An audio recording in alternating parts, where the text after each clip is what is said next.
बंगाल पे आते हैं, चुनाव का फुल वाइब है। बंगाल को लेकर एक कौन सी चीज़ है जो जनरली दूसरे रीजन वाले समझ नहीं पाते, दिल्ली वाले समझ नहीं पाते? सो बंगाल में आप देखेंगे उसका एक अपना इतिहास रहा है, राइट? हम जनरली क्या होता है, इंडिया को ना बहुत सिंप्लीफाई करके नॉर्थ इंडिया साउथ इंडिया में बांट देते हैं, है ना? एंड होमोजेनस बना देते हैं कि नॉर्थ इंडियन एक तरफ है, साउथ इंडियन एक तरफ है। राइट। ज्यादा से ज्यादा थोड़ा डाइवर्सिटी लाएंगे तो नॉर्थ ईस्ट को एक बोल देंगे, राइट?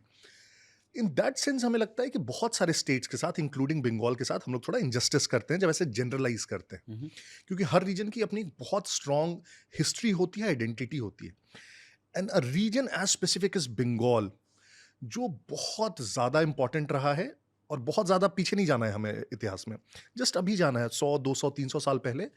आप कह सकते हैं इंडिया का सबसे ज़्यादा इंपॉर्टेंट अगर कोई स्टेट रहा अंग्रेज़ों के जाने तक, आई वुड से, राइट, और उसके 300 साल पहले तक, it would be Bengal. Reason?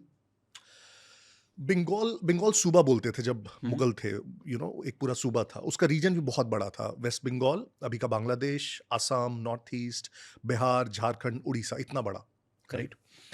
आप देखेंगे जितने भी हमारे यहाँ फॉरेन मर्चेंट्स आए, इवेंचुअली सब ने अपना जो एस्टैब्लिशमेंट पोस्ट सेटल किया वो हुगली नदी के किनारे करते गए। वो इनफैक्ट आप देखेंगे फोर्ट विलियम में ब्रिटिशर्स ने किया, कलकत्ता में।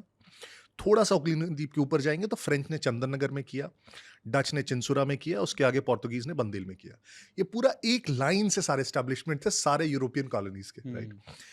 उसको इनफैक्ट मिनी यूरोप कहते थे क्योंकि सारे ट्रेडिंग पोस्ट और सारा वहीं पे होता था, जितने भी ट्रेड्स होते थे। तो इतना इंपॉर्टेंट तब था, और ये क्यों हुआ उस समय, उसका भी इतिहास है। बंगाल में एक बहुत फ्लरिशिंग शिप बिल्डिंग इंडस्ट्री था, वो क्यों था उसका भी इतिहास है, क्योंकि वो लकड़ी बहुत रेडली अवेलेबल थी, कॉयर बहुत रेडली अवेलेबल थी। शिप बिल्डिंग के लिए पहले सिर्फ यही चीज होती थी, राइट? राइट। तो उससे वहां पे पोर्ट बहुत अच्छे से डेवलप हो पाया। Correct. One of the major trading ports of the world, Calcutta. Mughal period में आप देखेंगे कि हम कहते हैं जनरली कि इंडिया का GDP was almost 25% of the world GDP. Correct. Bengal से जो टोटल एक्सपोर्ट्स होते थे उस समय, that was 40% of total exports from India, oh. Right? It was so significant, right? इतना सिग्निफिकेंट एक रीजन है जिसके लिए अंग्रेजों ने क्या नहीं किया, वहीं से उन्होंने स्टार्ट किया 1757 की पलासी की लड़ाई, बक्सर की लड़ाई, द इंटर्ड इंडिया, वहीं से रूलर बने, वहीं की दीवानी स्टार्ट की, वहीं पे पहली बार गवर्नर जनरल बना उनका, उनको कैपिटल बनाया उन्होंने। इनफैक्ट कहते हैं ना, ब्रिटिशर्स का वो सूर्य अस्त नहीं होता था पूरी दुनिया में। एंड जो वेस्टर्न कॉलोनीज जितने भी थे उसके, यूरोप एंड वेस्ट, उसको रूल करते थे लंदन से, और ईस्ट में जितने उसके कॉलोनीज थे उसको कैलकाटा से रूल करते थे। So essentially Calcutta and London were two capitals of the world, right. Right? So एक रीजन जो इतना सिग्निफिकेंट है, राइट? उसके बाद भी आप देखेंगे वहाँ की इंडस्ट्रीज उस समय, जो बाद में इंडस्ट्रियल रिवॉल्यूशन से बर्बाद हुई, वो बहुत फ्लरिशिंग थी। And this is not just economics. India में भी अगर आप देखेंगे, आप सोशल मूवमेंट्स की बात करेंगे, रिफॉर्म्स की बात करेंगे, रेनेसा की बात करेंगे, तो रेनेसा की हम यूरोप में बात करते हैं तो हम रोम की बात करते हैं। इंडिया में रेनेसा की बात करते हैं तो बंगाल रेना, उसको बोलते ही है Bengal renaissance, right? So if it is literature, social reforms India में जितने हुए, जितने भी हमारे समाज में कुरीतियां उस समय तक आ चुकी थी, राइट, उनके खिलाफ, चाहे ईश्वर चंद्र विद्यासागर हो, बंकिम चंद्र चट्टोपाध्याय हो, रविन्द्रनाथ टैगोर हो, लिटरेचर में देखिए आप, इमेंस इमेंस, राइट? पूरी नेशनलिस्ट मूवमेंट हमारी वहीं से शुरू हुई। राइट। कांग्रेस के फॉर्मेशन से लेके उसके फर्स्ट प्रेसिडेंट से लेके शुरुआत के 23 में से 7 प्रेसिडेंट बंगाली थे कांग्रेस के। Right. पूरा नेशनलिस्ट मूवमेंट आप देख लीजिए, right. Bengal was the epicentre. So now we are talking about such a specific important region. If you generalise it, एक पूरे ब्रॉडर रीजन का बस उसको हिस्सा बता के, दैट्स इनजस्टिस। अंग्रेजों से ही बात करते हैं, व्हाट चेंज्ड जिसकी वजह से उन्होंने कैपिटल बंगाल से दिल्ली ले आए? बहुत इंटरेस्टिंग है। सो क्या किंग हुआ, जॉर्ज फाइव फिफ्थ है ना शायद? I think so. हाँ, ठीक है। तो क्या हुआ कि आप देखेंगे जो बंगाल था, सबसे पहले तो वो सबसे इंडस्ट्रियलाइज रीजन था वहाँ का, राइट। राइट? वहाँ की मसलिन क्लोथ को इनफैक्ट पूरी दुनिया में इनफैक्ट उसकी मांग थी, सिल्क की, मसलिन की। धीरे धीरे इंडस्ट्रियलाइजेशन, जो इंडस्ट्रियल रिवोल्यूशन वेस्ट में हुआ, यूरोप में हुआ, तो बंगाल सिर्फ एक रॉ मटेरियल सप्लायर बन के रह गया, राइट? यहाँ से रॉ मटेरियल जाता था और वहाँ से बन के कपड़े आते थे, यहीं बिकते थे। एक्सपोर्ट ड्यूटीज में भी दोनों तरफ बहुत अंतर थे। यहाँ के सामानों के लिए एक्सपोर्ट ड्यूटीज वहाँ बहुत है, वहाँ के सामानों के लिए यहाँ बहुत कम। कहते हैं कि जो पूरा इंडस्ट्रियल रेवोल्यूशन था, मतलब यूके का, उसको फंड किया उन्होंने बंगाल के पैसे से। इंडस्ट्रियल रिवॉल्यूशन आप कभी भी देखेंगे तो उसका जो पीरियड बोलते हैं 1760 टू 1840 बोलते हैं। बंगाल में अंग्रेजों ने पहली बार एक तरह से रूलर का एक तरह से वो चोला का बूढ़ा 1757 में पलासी की लड़ाई के बाद एग्जैक्टली आप देखेंगे वो टाइम मैच करता है, आपको दिखेगा 1765 में बक्सर का युद्ध होता है और वो दीवानी राइट्स उनको मिल जाते हैं पूरे बंगाल सूबा का। 1765 1760 exactly at the same time they started plundering money. और उसका सबसे बड़ा एक एग्जाम्पल हम लोग देते हैं कि क्लाइव जो समय गवर्नर जनरल था, पलासी का युद्ध भी उसके नेतृत्व में उन लोगों ने लड़ा और जीता। क्लाइव 57 से 60 तक गवर्नर जनरल रहा बंगाल में, 57 में जीता और 60 के बाद उसको फिर वहां पे लंदन वापस बुलाया गया। बाद में वो 3-4 साल के लिए और आता है, 67 के आसपास 70 तक रहता है। जब वो वापस जाता है पहली बार 1760 में, तो 3 लाख ब्रिटिश पाउंड्स पैसे वापस लेकर जाता है इंडिया से।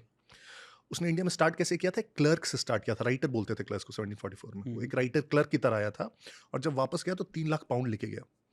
फिर जब वापस आया वो 3 साल के लिए फिर 4 लाख पाउंड लेके गया। 7 लाख पाउंड्स आज के आप टर्म्स में अगर उसको देखेंगे तो millions of pounds. It made him one of the richest person in whole of Europe. और क्या किया था उसने? गवर्नर जनरल था वहाँ का। एक तो पैसे उसको ऐसे भी जो वहाँ पे रूलर्स थे वो दे रहे थे और हर तरीके से उसको पैसे मिल रहे थे। In fact when he went back तो बहुत सारे जो उसके एडवर्सरीज थे उसने कोशिश किया कि उसको कोर्ट में ट्राई किया जाए कि उन्होंने बहुत करप्शन किया इंडिया में। उसका एक बहुत फेमस स्टेटमेंट है कि वो कोर्ट में उसने कहा कि मैंने बहुत सारी अपॉर्चुनिटीज छोड़ी है वहाँ पे इतनी मेहनत करने के लिए, and I stand astonished at my moderation. बहुत फेमस उसका कोट है ना। Somebody who is just the governor general Bengal, अगर वो सिर्फ बंगाल के पैसे से रिचेस्ट मैन ऑफ यूरोप बन के वापस जा सकता है तो आप सोचो कि what economic value was Bengal holding. Correct, right. Now आगे आते हैं तो फिर बंगाल में बहुत सारी चीज़ें होती हैं। बंगाल में थोड़ा सा अवेयरनेस आता है कि इकोनॉमिक प्लंडरिंग हो रहा है। आप देखेंगे वहीं से थोड़ा सा ना नेशनलिस्ट मूवमेंट स्टार्ट होती है। धीरे धीरे Bengal starts becoming that hub of, जैसे मैंने कहा कांग्रेस के शुरू के 23 में से 7 प्रेसिडेंट्स वहीं से होते हैं। सो ब्रिटिशर्स स्टार्ट रियलाइजिंग कि यहीं से हमें धीरे धीरे धीरे धीरे वो रेजिस्टेंस या थ्रेट मिल रहा है। राइट, तो अब निकलो यहाँ से।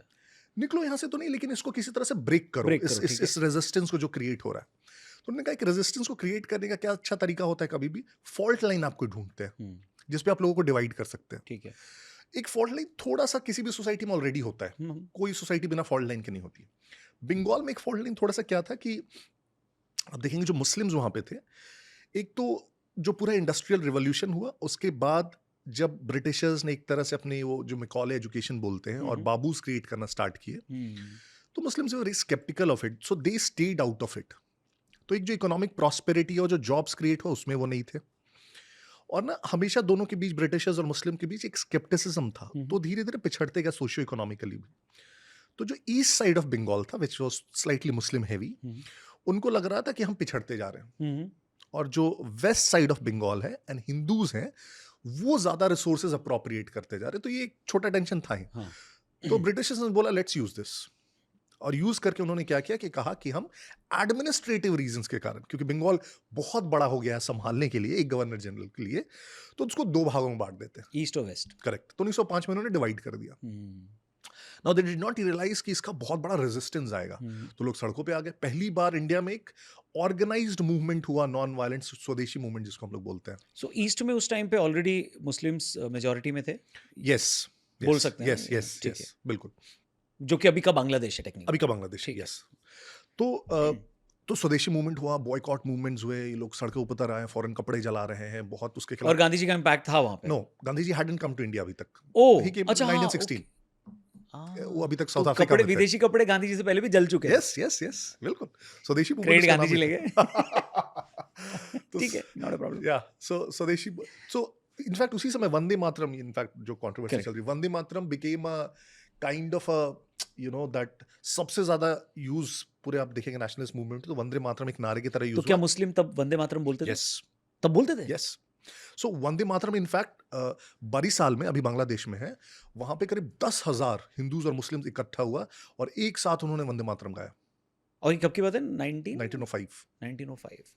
तो ये मुस्लिम्स को वंदे मातरम नहीं गाना चाहिए, ये कभी आया? केम मच लेटर 37 में ये जिन्ना एंड हिज हाँ। कंपनी क्रिएटेड दिस सो तो वो ना इतना रेजिस्टेंस हुआ नाउ इतना परेशान हुए तो ब्रिटिशर्स को लगा कि यार ये थोड़ा ज्यादा मतलब विरोध हो गया है hmm, now this continued right they kept protesting against the division hmm, 1911 में क्या हुआ ब्रिटिशर्स ने कहा इसको खत्म करते हैं there is a lot of resistance against this तो उन्होंने बंगाल को वापस से रीयूनाइट कर दिया ईस्ट जोड़ वेस्ट दिया बंगाल इसको, जोड़ ईस्ट दिया वेस्ट। हाँ हाँ, ठीक है। लेकिन उन्होंने कहा कि यार इसका इनको कुछ तो खामियाजा इनको देना चाहिए हमें हम्म, तो उन्होंने एक तो अलग कर दिया बिहार एंड उड़ीसा स्टेट को ओके। उन्होंने उसको अलग कर दिया राइट 1912 में ये स्टेट बन गया हम्म, और दूसरा उन्होंने कहा कि अब हम कैपिटल जो है उसको कैलकाटा से दिल्ली शिफ्ट करेंगे हम्म, तो kind of it is looked at बहुत सारे स्कॉलर्स बोलते हैं कि रेट्रीब्यूशन की तरह था इंग्लिश पनिश भी करना चाहते थे कि ठीक है हम यूनाइट तो कर देंगे but will be shifting the capital to Delhi तो उसी समय 1911 में कैपिटल उन्होंने दिल्ली शिफ्ट कर दिया